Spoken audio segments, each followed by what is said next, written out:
Hey everyone, Technomentary with the video for you guys. In today's video, I'm going to show you how to turn on or off the silent mode on your iPhone 14 series, like the iPhone 14, 14 Pro, 14 Pro Max, 14 Plus as well.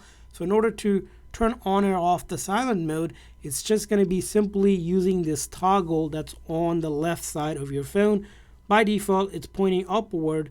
Now, in order to put your phone on silent mode, simply just push that toggle down. It's going to say silent mode up top here.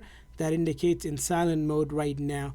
In order to turn off silent mode, we simply push that toggle off and it will say ring, which means silent mode is off. Again, push it downward like this toggle that you have right here, and it's going to show up as orange or red, and that's in do not disturb. When it's upward, it's off. So that's how you do it. Simple as that. I hope this video was helpful. If so, please consider hitting the like and subscribe button for more tips and tricks for your iPhone. We'll see you guys next time.